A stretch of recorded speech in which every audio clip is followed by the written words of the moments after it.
Can you hear me?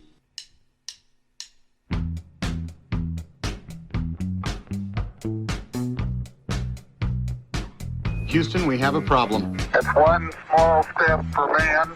Now I am become death, One giant leap for mankind. the destroyer of worlds. Eureka! Nos Bastidores da Ciência, um podcast da Molecular JE. Olá a todos, bem-vindos ao podcast Molecular nos Bastidores da Ciência, um podcast da Molecular JE, a junior empresa do Departamento de Química da Universidade de Coimbra.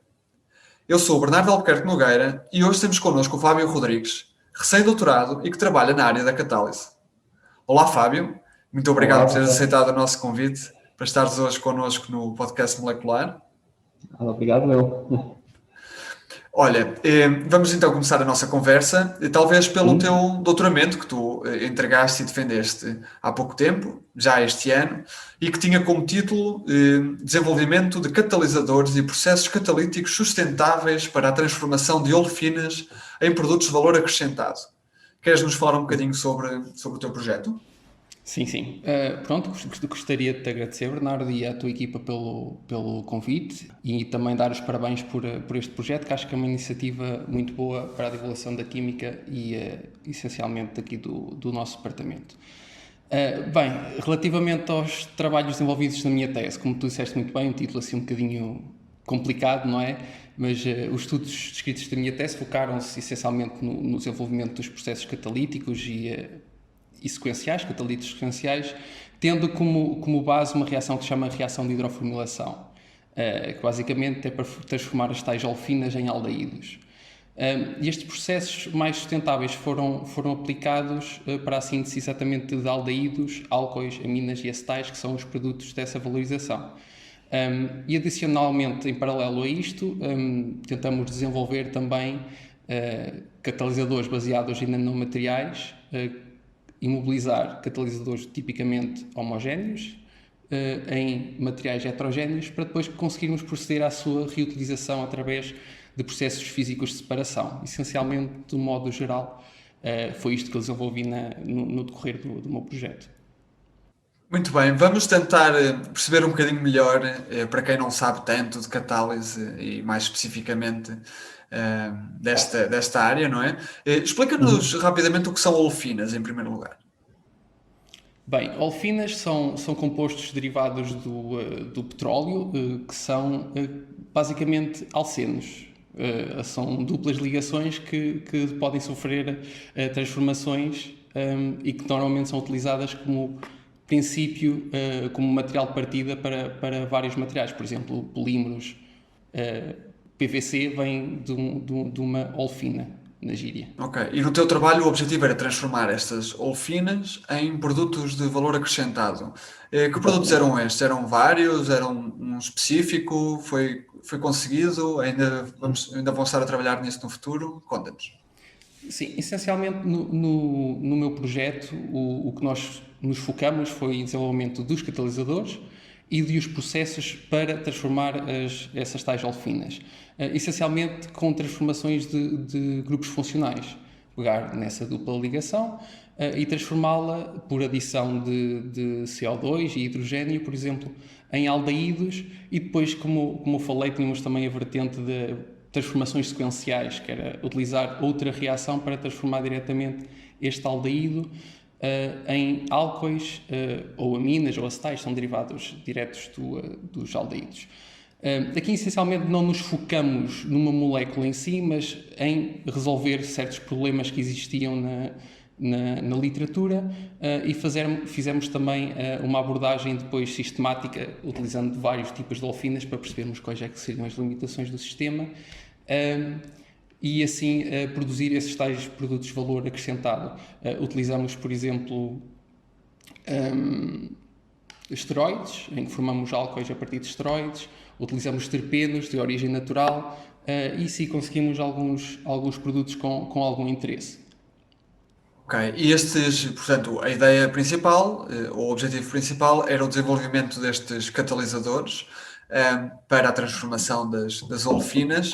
Estes catalisadores eram de alguma forma específicos para determinadas olefinas, ou o objetivo era que fossem catalisadores genéricos e que pudessem ajudar na transformação de um grupo considerável destes compostos? Sim, isso é uma boa questão, Bernardo. Essencialmente, porque a catálise já existe há muito tempo e já muitos catalisadores foram desenvolvidos. Aqui nós essencialmente focamos-nos em resolver problemas que existem na literatura. E para isso é necessário desenvolver de alguma forma novos catalisadores, diferentes do que existam, não é? Tentar fazer o tal fine-tuning, a tal modulação. E nós trabalhamos com catalisadores baseados em metais de transição, que são quelatos, que são metal de transição com uma molécula orgânica, e tipicamente utilizamos e trabalhamos com fosfinas. E neste caso desenvolvemos novas fosfinas que são o expertise aqui do grupo, por assim dizer, do grupo de catálise química fina do Departamento de Química. Modulamos essas fosfinas, por exemplo, para resolver um problema que era a ativação de olefinas muito substituídas, quando são tetrasubstituídas, são muito difíceis de ativar, e então conseguimos desenvolver ligandos do tipo fosfito, que depois, formando os catalisadores, foram aplicados nestas reações e ultrapassando com sucesso esse problema da ativação, nomeadamente na síntese de álcoois, tendo o aldeído e depois o álcool, sequencialmente. Por exemplo. Ok, estou a perceber. Diz-me só uma coisa em relação ao final deste projeto. Portanto, os catalisadores foram desenvolvidos por vocês, conseguiram assim responder a uma lacuna da bibliografia, não é? Portanto, uma falha de conhecimento. Há para já alguma potencialidade de aplicação, ou fica para já apenas, quando eu digo apenas, obviamente não é só apenas, mais uma página escrita no conhecimento da humanidade? Sim, Bernardo. Bem, não era bem uma lacuna, porque já existem algumas coisas feitas, só que realmente era uma grande dificuldade. E existe um dos grandes problemas desta ativação das olefinas tetrasubstituídas, é que há uma mistura industrial, que é a mistura de ibuteno, que é uma mistura que vem diretamente do cracking do petróleo. E é utilizada para fazer polímeros, ou para fazer aldeídos que depois são utilizados na indústria dos polímeros, por exemplo.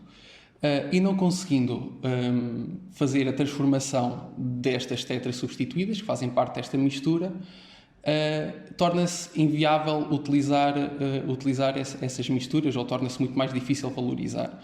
Por isso, isto tem uma aplicação direta neste processo industrial. O que é necessário é otimizar a sua aplicação industrial, mas isso já é um bocadinho mais parte de engenharia, não é tanto a nossa parte aqui de química fundamental. Ok, é o próximo passo, não é? Exatamente.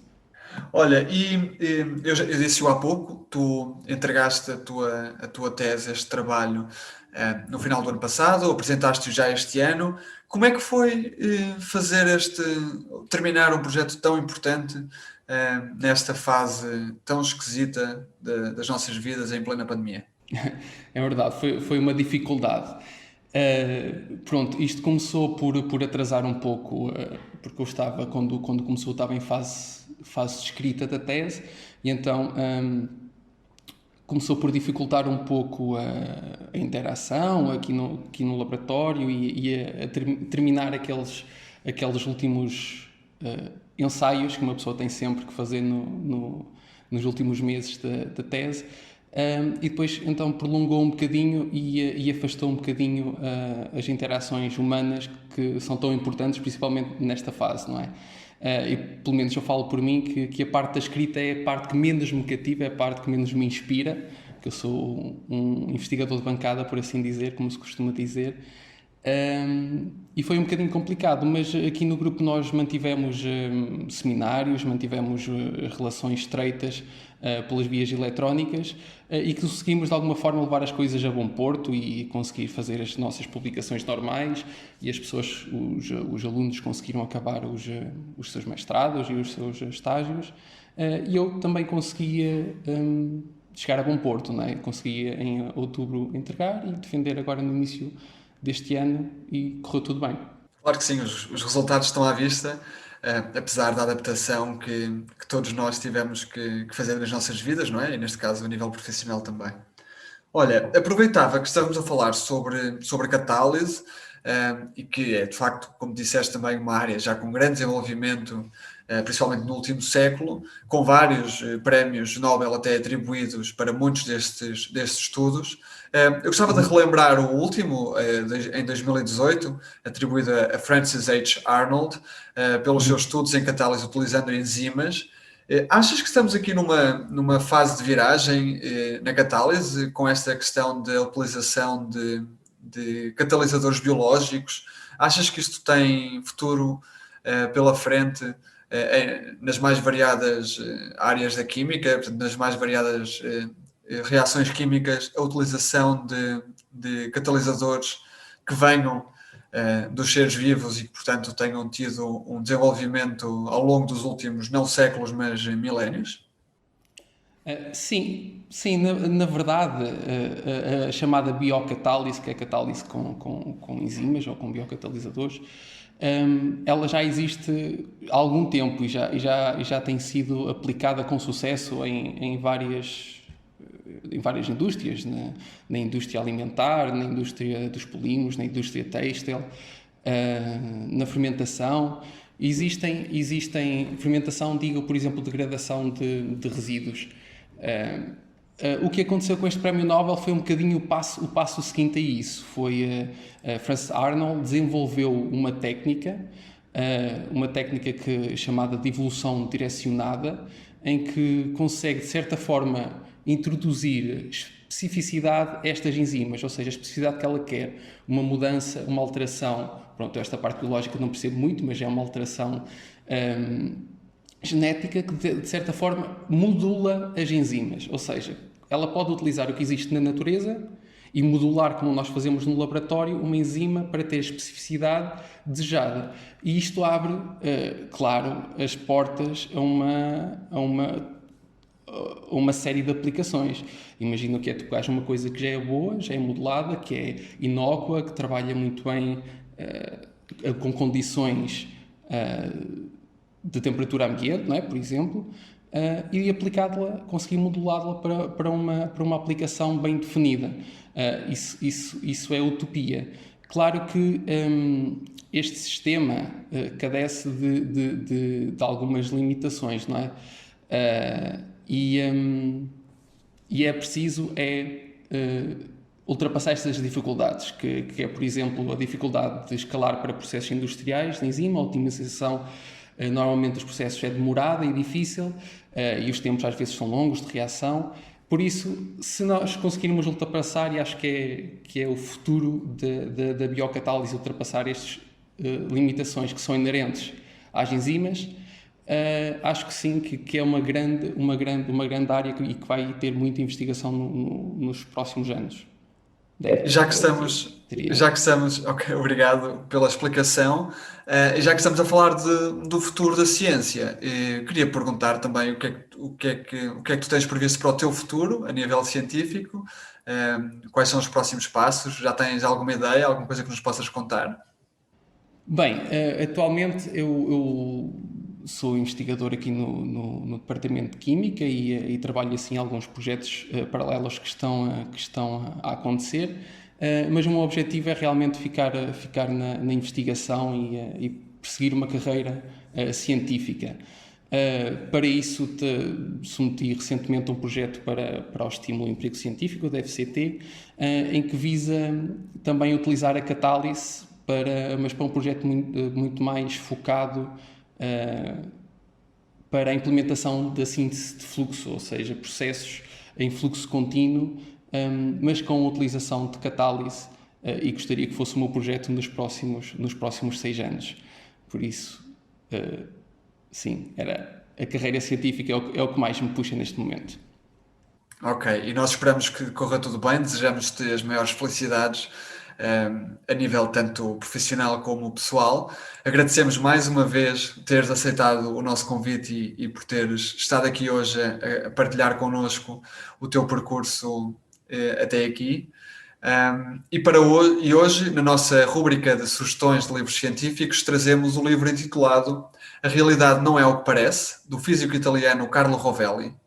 Neste livro é explicada a teoria da gravidade quântica, que junta, de algum modo, a teoria da relatividade com a teoria quântica e que abre a porta para uma nova visão científica do mundo. Apesar destes temas que trata não serem simples, Carlo Rovelli consegue, com a sua envolvente forma de escrita, explicar-nos quase todos os conceitos com muita simplicidade e deixar-nos com muita vontade de explorar para além daquilo que já conhecemos. Fábio, mais uma vez, muito obrigado por teres aceitado o nosso convite e por teres estado aqui hoje connosco. O gosto é todo meu e, mais uma vez, parabéns por estes projetos que são muito gratificantes para quem está deste lado também ver a passagem do conhecimento para a sociedade, e acho que vocês estão a fazer um bom trabalho nisso. Muito obrigado.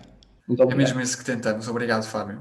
E obrigado a todos vocês por terem estado desse lado e não percam mais uma visita aos bastidores da ciência daqui a 15 dias no podcast Molecular. Até lá, boas experiências. Can you hear me?